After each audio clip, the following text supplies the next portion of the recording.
Hello, my dear colleagues and friends. Today we are going to learn about change control in pharmaceutical industry in a very simple way. ఈ రోజు మనం pharmaceutical ఇండస్ట్రీలో change control అంటే ఏంటి అని సింపుల్గా నేర్చుకుందాం. ఓకేనా? మరి ఇంకెందుకు ఆలస్యం, టాపిక్ లోపలికి ఎంటర్ అయిపోదాం. What is change control? అసలు చేంజ్ కంట్రోల్ అంటే ఏంటి?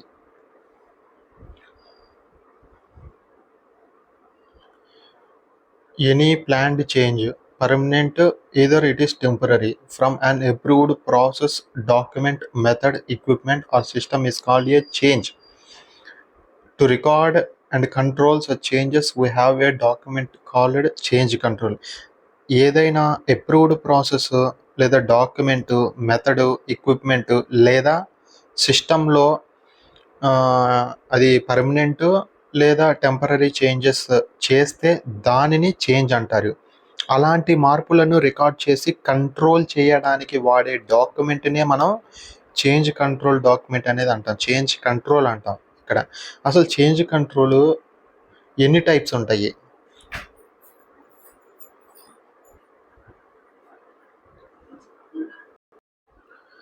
అది పర్మనెంట్ వచ్చేసరికి లాంగ్ టర్మ్ మీద ఉంటుంది, టెంపరరీ వచ్చేసరికి షార్ట్ టర్మ్ మీద ఉంటుంది. టైప్స్ ఆఫ్ చేంజ్ కంట్రోల్ అంటే మనం 2 టైప్స్ ఆఫ్ చేంజ్ కంట్రోల్స్ అని మాత్రమే చెప్పాలి. ఒకటి పర్మనెంట్ అయినా కావచ్చు, లేదంటే టెంపరరీ అయినా కావచ్చు. So what is change control procedure? అసలు చేంజ్ కంట్రోల్ ప్రొసీజర్ అంటే ఏంటి అనేది. చేంజ్ కంట్రోల్ ప్రొసీజర్ అంటే వేర్వేరు డిపార్ట్మెంట్స్లోని ఎక్స్పర్ట్స్ ఆ చేంజ్ వల్ల ప్రొడక్ట్ క్వాలిటీ, సేఫ్టీ లేదా రెగ్యులేటరీ మీద ఎఫెక్ట్ ఉంటుందా లేదా అని రివ్యూ చేసే ఫార్మల్ సిస్టమ్నే మనం చేంజ్ కంట్రోల్ అంటాం. ఇక్కడ కూడా అదే ఉంటుంది. It is a formal system where experts from different departments review with proposed changes to check whether it affects product quality, safety or regulatory complaints అనమాట. సో నెక్స్ట్ వచ్చేసరికి మనకి when change control is needed. ఎప్పుడు మనం change control అనేది అవసరం అనేది మనం తర్వాత మాట్లాడుకుందాం. ఇక్కడ ఆల్రెడీ కొన్ని నేను ఇచ్చాను.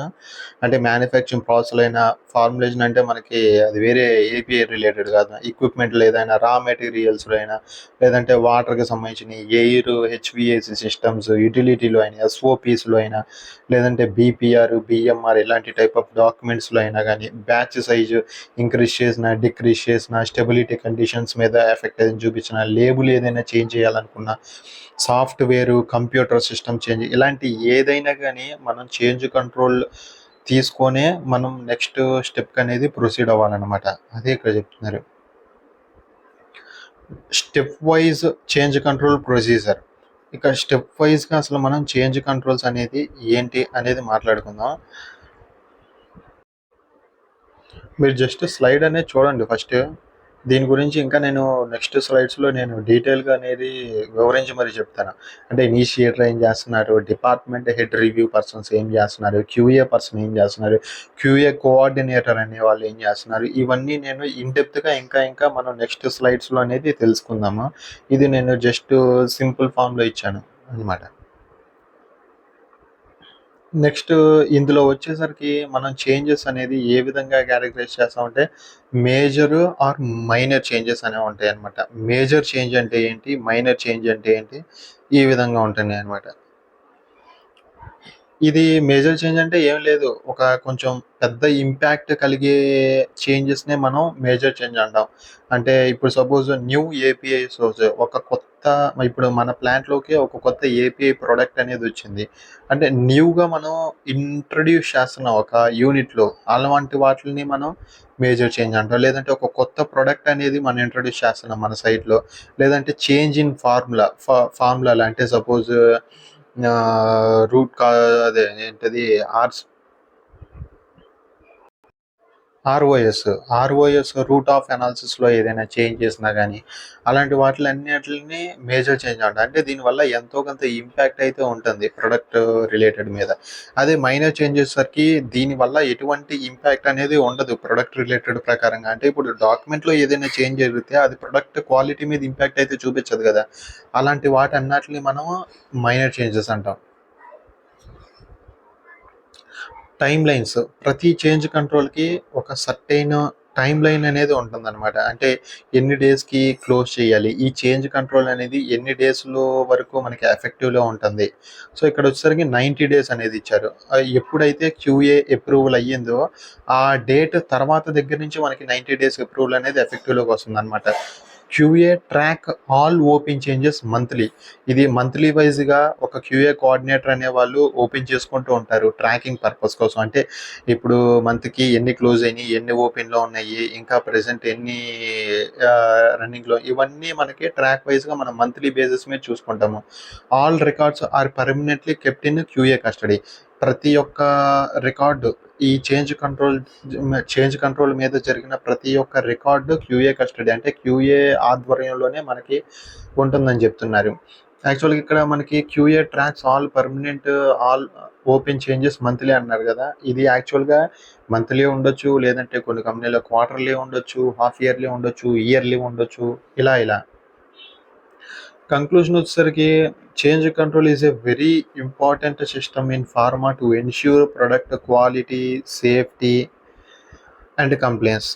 అందుకే చేంజ్ కంట్రోల్ అనేది ఫార్మా ఇండస్ట్రీలో క్వాలిటీ, సేఫ్టీ మరియు కంప్లైన్స్ కోసం చాలా అవసరం. అదే చెప్తున్నాడు ఇక్కడ. ఇందాక మనం ప్రీవియస్ స్లైడ్‌లో మనం మాట్లాడుకున్నాం చూసావా? స్టెప్ వైస్‌గా మనం డీటెయిల్‌గా చెప్తానని చెప్పేసి. అంటే అసలు ఒక చేంజ్ కంట్రోల్ ఫార్మ్ అనేది తీసుకున్నామంటే అది ఏం జరుగుతుంది? ఏంటి? ఒక స్టెప్ వైస్‌గా మనం మాట్లాడుకుందాం. ఇప్పుడు స్టెప్ 1లో అసలు ఎవరు ఏం చేస్తున్నారు? ఏంటి అనేది డీటెయిల్‌గా మనం మాట్లాడుకున్నట్టయితే, మొదట ఇనిషియేటర్ చేంజ్ కంట్రోల్ ఫార్మ్‌లో కరెంట్ స్టేటస్, అంటే ఏ చేంజ్ చేయాలనుకుంటున్నారు? దాని రీజను, జస్టిఫికేషను, రిస్క్ అనాలిసిస్, అవన్నీ డీటెయిల్స్‌గా ఫిల్ చేయాలనమాట ఈ ఇనిషియేటర్. అదే స్టెప్ 1లో చెప్తున్నారు. స్టెప్ 2 చూసినట్టయితే చేంజ్ జస్టిఫికేషన్, రివ్యూస్ మరియు అప్రూవల్స్‌ని స్పష్టంగా అర్థమయ్యేలా డీటెయిల్‌గా ఎక్స్‌ప్లెయిన్ చేయాలనమాట. అంటే అవసరమైన సపోర్టింగ్ డేటా కూడా అటాచ్ చేయొచ్చనమాట. అంటే అటాచ్‌మెంట్స్ 1, అటాచ్‌మెంట్స్ ఇవన్నీ మనకి ప్రాపర్‌గా జస్టిఫికేషన్ ఇవ్వాలి అన్నమాట. సో, స్టెప్ 3లో వచ్చేసరికి మనకి రిస్క్ అనాలిసిస్ స్టేజ్‌లో అవసరమైతే క్వాలిటీ రిస్క్ అసెస్మెంట్ రిపోర్ట్ తయారు చేయాలనమాట. అంటే దేనిపైన ఇంపాక్ట్ అనేది ఎక్కువగా ఉంటుందనుకో, ఇప్పుడు సపోజ్ మాక్సిమం మేజర్ చేంజ్‌లోనే ఇంపాక్ట్ అనేది మనం మాట్లాడుకున్నాం. అటువంటి వాటికి క్వాలిటీ రిస్క్ అసెస్మెంట్ చేయాలనుకుంటే అవి కూడా తప్పనిసరిగా చేయాలి. ఉదాహరణకి సైట్‌లో కొత్త ప్రొడక్షన్ ఇంట్రొడ్యూస్ చేసినామనుకోండి, లేదా ఏపీఐ ఆల్టర్‌నేటివ్ సోర్స్‌లో మార్పు ఏదైనా చేసినా, అలాంటివన్నాటిలో మనకి రిస్క్ అసెస్మెంట్ రిపోర్ట్ అనేది చేసి మనం ఇందులో అటాచ్‌మెంట్స్ అనేవి యాడ్ చేయాలి. స్టెప్ 4 మనం మాట్లాడుకున్నట్టయితే ఇనిషియేటర్ డిపార్ట్మెంట్ హెడ్. అంటే ఫస్ట్ యాక్చువల్‌గా తీసుకునేదే ఇనిషియేటర్ కదా! యాక్చువల్ చేంజ్ కంట్రోల్ అనేది క్యూఏ ఆధ్వర్యంలో, అంటే ఐపీక్యూఏ పర్సన్ అనేది వాడు ఈ చేంజ్ కంట్రోల్ ఫార్మ్ అనేది ఇష్యూ చేస్తారు. ఈ ఇష్యూ చేసిన మొత్తం అన్నీ వీడు ఫిల్ చేసేసినాక ఇనిషియేటర్ పర్సను ఆ రిలవెంట్ డిపార్ట్మెంట్ హెచ్ఓడి దగ్గరికెళ్ళి రివ్యూ అనేది జరుగుతుంది. అందుకని initiator department head change control ఫార్మ్‌ను అన్ని సపోర్టివ్ డేటాతో కలిసి రివ్యూ చేయాలనమాట. అంటే ఆల్రెడీ వీడు ప్రీవియస్‌గా ఇందాక మనం మాట్లాడుకున్న క్వాలిటీ రిస్క్ అసెస్మెంట్ రిపోర్ట్స్, ఇంకేదైనా అటాచ్‌మెంట్స్ ఏదైనా యాడ్ చేసిన అవన్నీ అటాచ్‌మెంట్స్ ఈ పర్సన్ అన్నీ రివ్యూ చేయాలనమాట. ఆ డిపార్ట్మెంట్ హెడ్ వచ్చేసరికి. ఏ డిపార్ట్మెంటు? ఇనిషియేటర్‌కి సంబంధించిన డిపార్ట్మెంట్ హెచ్ఓడి హెడ్ అనేవాడు రివ్యూ చేస్తారనమాట. నెక్స్ట్ స్టెప్ 5లో వచ్చేసరికి డిపార్ట్మెంట్ హెడ్ రివ్యూ సాటిస్ఫాక్టరీగా ఉంటే ఆ ఫామ్‌ను క్యూఏలో చేంజ్ కంట్రోల్ కోఆర్డినేటర్‌కి సబ్మిట్ చేయాలి. స్టెప్ 5లో మనం రిలవెంట్ డిపార్ట్మెంట్ హెడ్ రివ్యూ చేసిన తర్వాత అదే చేంజ్ కంట్రోల్ అనేది ఎక్కడికి వెళ్తది? ఫైనల్‌గా క్యూఏ కోఆర్డినేటర్ దగ్గరికి వెళ్తదనమాట. స్టెప్ 6లో చేంజ్ కంట్రోల్ కోఆర్డినేటర్ ఫామ్‌ను పూర్తిగా చెక్ చేసి ఆ రిస్క్ అసెస్మెంట్‌ను కూడా రివ్యూ చేస్తారు. కరెక్ట్‌గా ఉంటే నెక్స్ట్ స్టేజ్‌కి మూవ్ చేస్తారనమాట. అదే చెప్తున్నారు.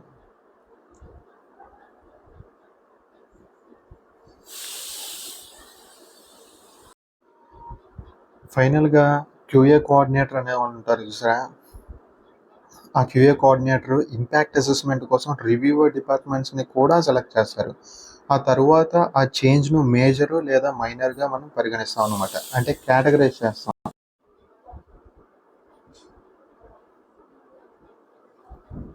ఇక్కడ మనం మైనర్ చేంజ్, మేజర్ చేంజ్ అంటే ఏంటి? నేను డీటెయిల్‌గా డెఫినిషన్ అనేది ఇచ్చాను. సేమ్ ఇందాక మనం మాట్లాడుకున్నట్టే.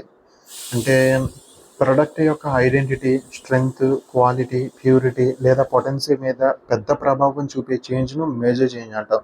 ఉదాహరణకి కొత్త ఏపీఐ సోర్స్ యాడ్ చేయడం లేదా డిలీట్ చేయడం లేదా కొత్త ప్రోడక్ట్ సైట్లో తయారు చేయడం, ఫార్ములా లేదా బ్యాచ్ స్టేజ్లో మార్పు, ఇలాంటివన్నీ మనం మేజర్ చేంజ్ కింద పరిగణిస్తాం. అంటే ఫార్ములా అంటే మనకి రూట్ ఆఫ్ సెన్సెస్ ఉంటాయి కదా, అంటే మనకి బ్యాచ్లో యొక్క ప్రాసెస్కి సంబంధించినవి ఫార్ములాస్. వాళ్ళతో ఏ చేంజ్ చేసినా మనం యాక్చువల్గా మేజర్ చేంజ్ అంటాం. మైనర్ చేంజ్ వచ్చేసరికి ప్రొడక్ట్ క్వాలిటీ, సేఫ్టీ మీద చిన్న ప్రభావం మాత్రమే చూపే చేంజ్ను మైనర్ చేంజ్ అంటాం. ఉదాహరణకి డాక్యుమెంట్ ఫార్మాట్ మార్పు, ఎస్ఓపిలో చిన్న అప్డేట్, ఎడిషనల్ కరెక్షన్స్, ఇలాంటివన్నీ మనం మైనర్ చేంజ్ కింద పరిగణిస్తాం అనమాట.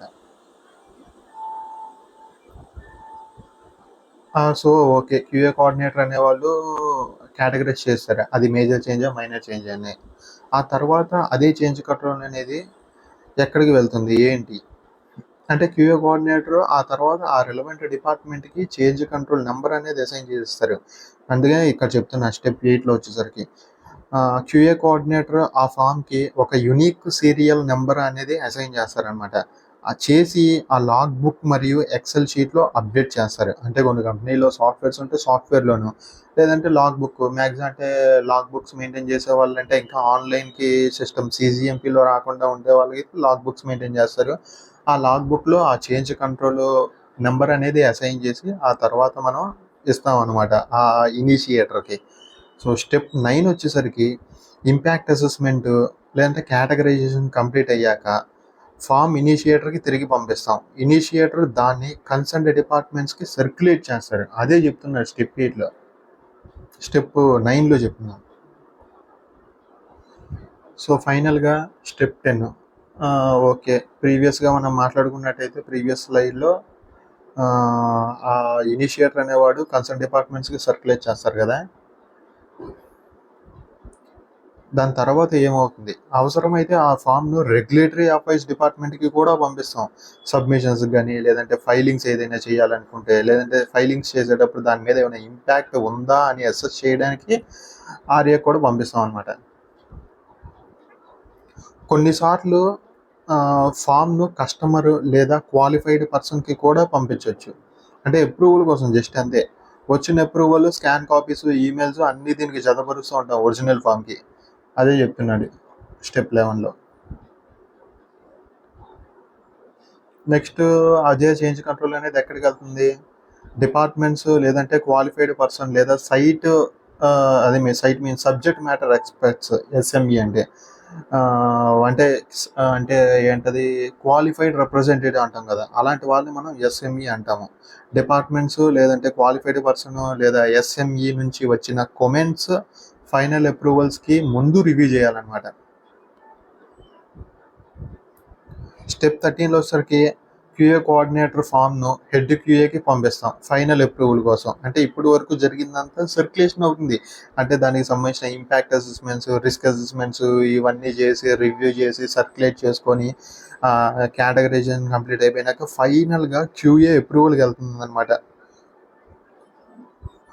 ఆ క్యూఏ కోఆర్డినేటర్ అనేవాళ్ళు హెడ్ క్యూఏకి ఫైనల్ అప్రూవల్ కోసం పంపిస్తాం. మేజర్ చేంజెస్ అయితే కార్పొరేట్ క్యూఏ అప్రూవల్ కూడా అవసరం. అంటే మేజర్ చేంజ్ అయితే, మైనర్ చేంజ్ అయితే జస్ట్ మన డిపార్ట్మెంట్ హెచ్ఓడికి సరిపోద్ది. డిపార్ట్మెంట్ క్యూఏ ఉంటారు కదా హెచ్ఓడి, సో వాళ్ళ అప్రూవల్ అయితే సరిపోద్ది అనమాట. నెక్స్ట్ ఒకవేళ ఇన్ కేసు రిజెక్ట్ అయిపోయింది అంటే అప్రూవల్ అవ్వకుండా అంటే ఏదైనా కొన్ని కన్సర్న్స్ వల్ల లేదంటే ఏదైనా ఇష్యూస్ వల్ల అదే చేంజ్ కన్లోనే రిజెక్ట్ అయితే ఏంటి పరిస్థితి మీరు అప్పుడు ఇనిషియేటర్కి ఇన్ఫార్మ్ చేస్తాం. తర్వాత లాగ్ బుక్లో రికార్డ్ చేస్తారు. ఆ సీరియల్ నెంబర్ మళ్ళీ వాడరు అనమాట. ఇంకా ఆల్రెడీ మనం ఇందాక ఒక సీరియల్ నెంబర్ అనేవాళ్ళు ఇచ్చారు క్యూఏ కోఆర్డినేటర్ వచ్చేసరికి. అంటే కేటగరైజ్ చేసిన తర్వాత మేజర్ మైనర్ యూజ్ చేసిన తర్వాత ఒక యూనిక్ సీరియల్ ఐడెంటిఫికేషన్ నెంబర్ అనేది ఇస్తాం కదా, అదే సీరియల్ నెంబరు మళ్ళీ వేరే చేంజ్ కంట్రోల్ అనేది వాడకూడదని చెప్తున్నారు. నెక్స్ట్ స్టెప్ 15లో వచ్చేసరికి అప్రూవల్ వచ్చిన తర్వాత ఇనిషియేటర్ అనే వాళ్ళు యాక్షన్ ప్లాన్స్ ప్రకారం చేంజెస్ని ఇంప్లిమెంట్ చేస్తారు. అంటే క్యూఏ కోఆర్డినేటర్ అనే వాళ్ళు యాక్షన్ ప్లాన్స్ని ఇనిషియేట్ చేస్తూ ఉంటారు ఆ రిలవెంట్ పర్సన్స్కి. ఆ యాక్షన్ ప్లాన్స్ ప్రకారంగా చేంజ్ని అనేది ఇంప్లిమెంట్ చేస్తూ ఉంటారు. ఎందుకంటే అప్రూవల్ వచ్చింది, ఇంకా అప్రూవల్ వచ్చిన తర్వాతే కదా యాక్షన్ ప్లాన్స్ అనేది ఇంప్లిమెంట్ చేస్తూ ఉంటాం. నెక్స్ట్ స్టెప్స్ 16లో వచ్చేసరికి ఇనిషియేటర్ అన్ని టాస్క్స్ టైంకి కంప్లీట్ చేయాలి. డిలే అయితే ఎక్స్టెన్షన్ ఫామ్, లేదంటే కొన్ని కంపెనీలో జస్టిఫికేషన్ ఫామ్ అని కూడా అంటాం. వాటిని సబ్మిట్ చేయాలంటే వాటిని జతపరచాలి. ఎందుకు డిలే అయ్యింది ఈ చేంజ్ కంట్రోల్? మనకి యాక్చువల్గా ఇందాక మనం ప్రీవియస్ స్లైడ్స్లో మాట్లాడుకున్నాం కదా 90 డేస్ అనేది. ఈ 90 డేస్లో క్లోజ్ అవ్వకపోతే ఎందుకు ఏంటి అనేది జస్టిఫికేషన్ రిపోర్ట్ అనేది చేసి మనం దీనికి జతపరచాల్సి వస్తుంది. ఆ తర్వాత మనం స్టెప్ 17లో వచ్చేసరికి టాస్క్స్ కంప్లీట్ అయిన తర్వాత ఇనిషియేటర్ ఆ ఫామ్ను అటాచ్మెంట్స్తో కలిసి క్యూఏకి పంపించాలి. దేనికి? క్లోజర్ కోసం అదే అనమాట.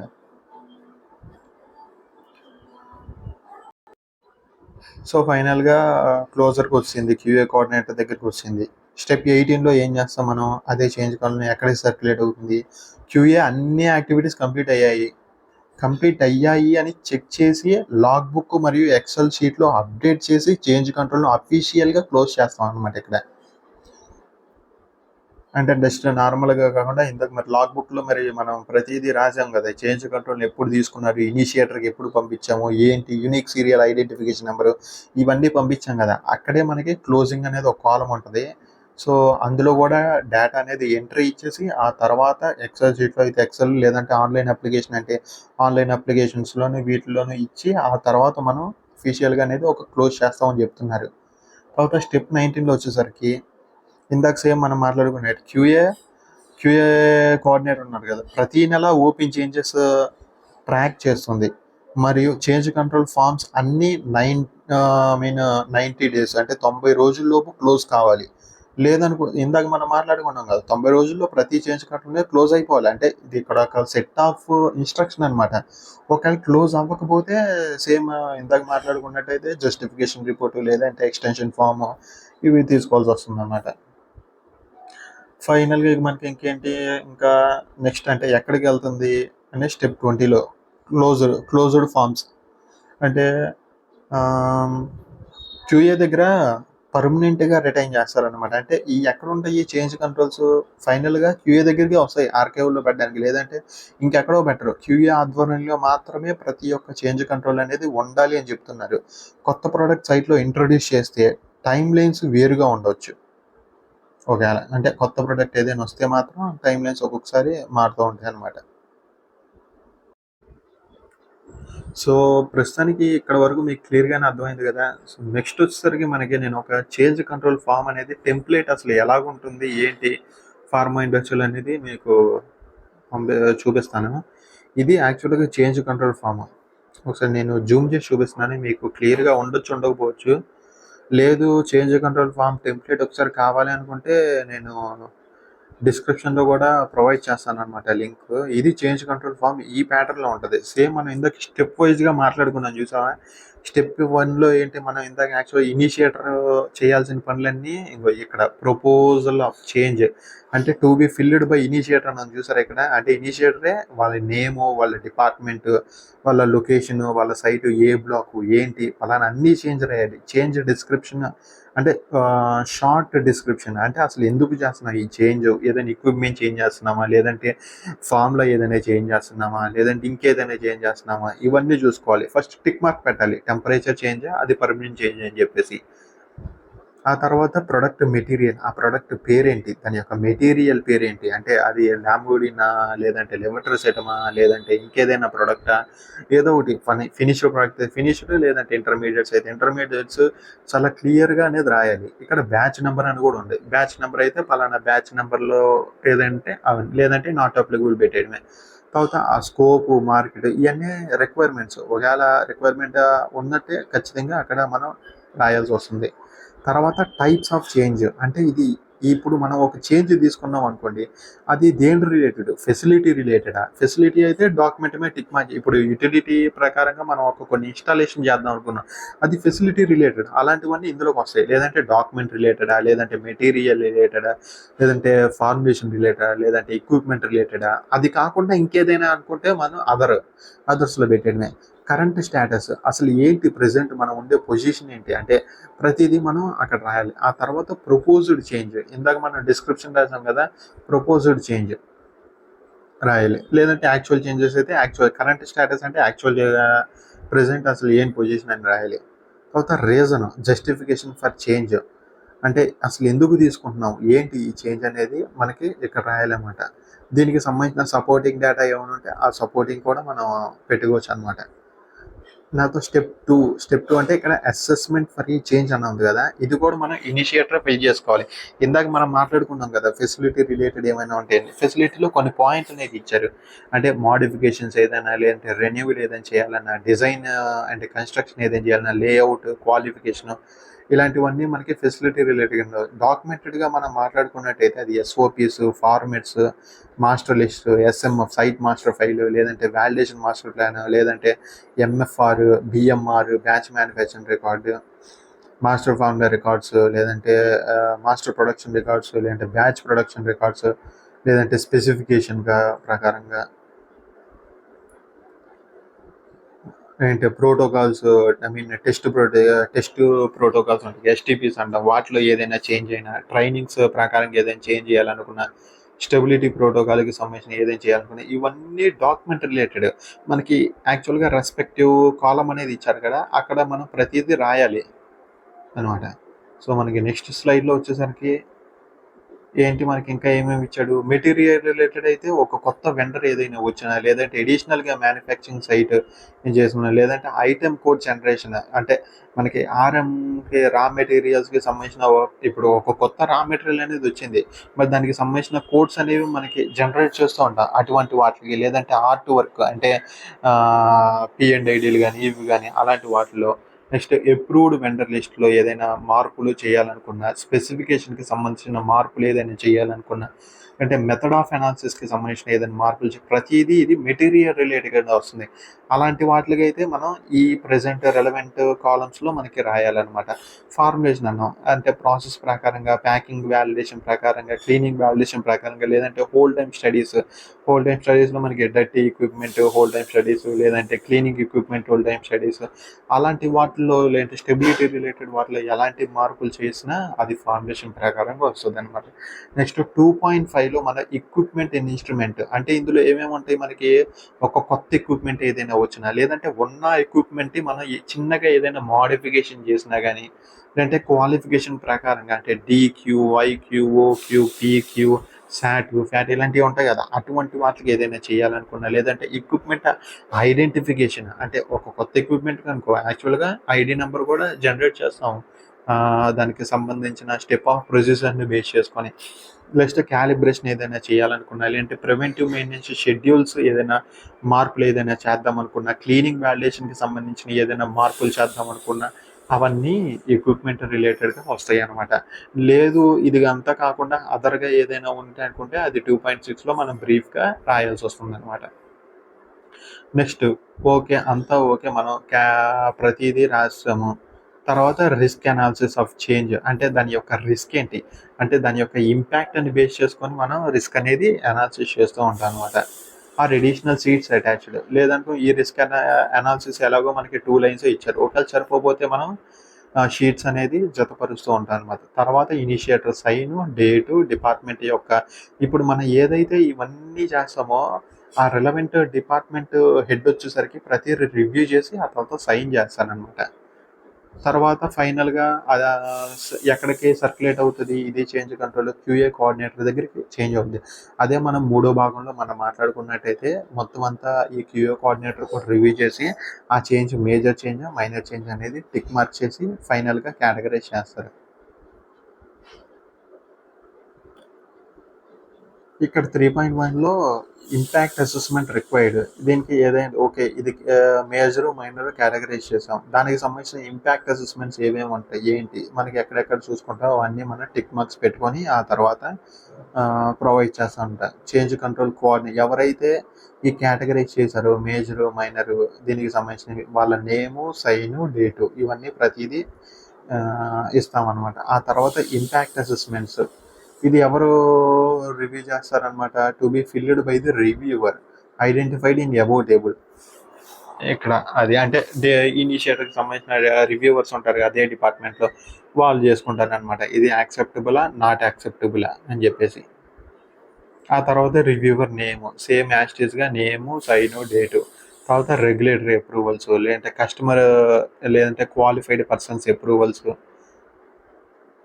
లేదంటే సబ్జెక్ట్ మ్యాటర్ ఎక్స్పర్ట్స్ అంటారు ఎస్ఎంఏ వాళ్ళ అప్రూవల్స్ కానీ ఏముంటే అవన్నీ తీసుకొని మనం చూస్తాం. నెక్స్ట్ ఫిఫ్త్ వచ్చేసరికి కంప్లైంట్స్, అంటే compilation of actions of change implementations.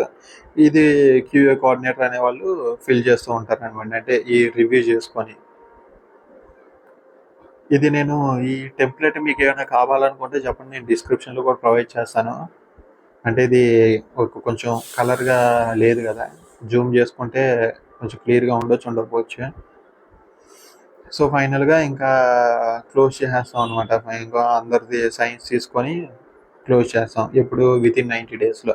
ఒకవేళ 90 డేస్లో క్లోజ్ అవ్వకపోతే మనకి జస్టిఫికేషన్ లేదంటే ఎక్స్టెన్షన్ అనే చేసుకోవాలి. సో ఇది friends, thank you for your attention. మీకు ఇలాంటివి ఇంకా ఏదైనా తెలుసుకోవాలనుకున్నా, ఇంకేదైనా మీకు ఫార్మాకి సంబంధించిన డౌట్లు ఏదైనా ఉన్నా కానీ నాకు ఒకసారి కామెంట్లో మెసేజ్ చేయండి, కామెంట్ బాక్స్ ఓపెన్ చేసి. నేను డెఫినెట్లీ కొంచెం తప్పకుండా నేను ఆ వీడియో చేయడానికి చూస్తూ ఉంటాను. నాకు మీ సపోర్ట్ అనేది చాలా ఇంపార్టెంట్. సో ఉంటాను ఫ్రెండ్స్, నెక్స్ట్ వీడియోతో నేను మళ్ళీ మీ ముందు రెడీగా ఉంటాను. Thank you once again.